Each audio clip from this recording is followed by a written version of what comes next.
Hey everyone, today I'm going to stand on the pro-choice statement that a woman's reasons to abort are justified, and then I'm going to respond to it in my pro-life views. This is part one of a two-part episode. First, abortion can be medically necessary to save the mother's life. Second, lots of people say that adoption is an option, but there are already millions of children in foster care and orphanages, and it won't help to just add to that number. And the foster care system is horrible. Children suffer so much from being tossed to different homes and living with abusive foster parents. They'd just be better off aborted than having the mother put her child up for adoption. Very good points, pro-choice me. First, pro-choice me said abortion can be medically necessary. That simply is not true. I actually went over it in my other video, so go ahead and check the link to that out if you're interested. Pro-choice me then also said that the foster care system and adoption centers are already filled with millions of orphans and the system is terrible. So it's not a good idea to add to all those thousands of kids who are in foster care. But that isn't justification at all. Even though there are many kids in the foster system, the child has a chance of getting adopted by a kind family. The foster system may not be great, but it gives a child something abortion does not, a chance. And is our fear of the child suffering at times justification to kill them? We don't know if the child will get a great family or not.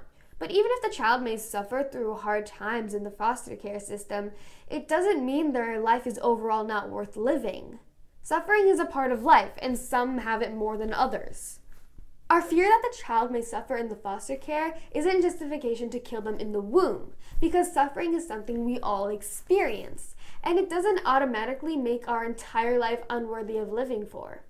Imagine all the amazing and successful people who wouldn't have existed because their mom aborted them because she didn't want to go through the adoption and foster care process.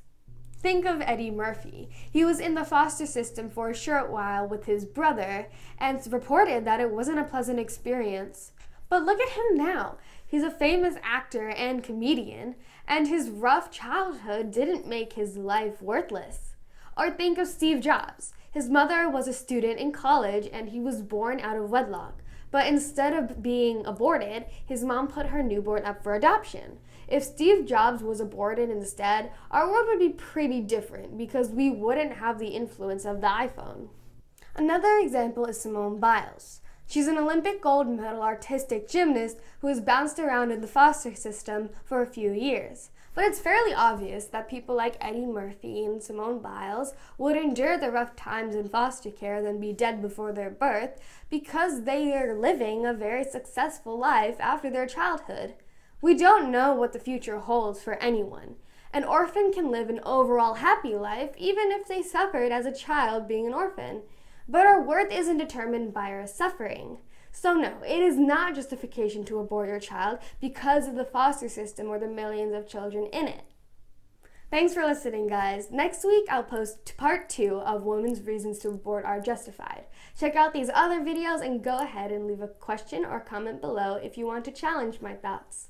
Thanks!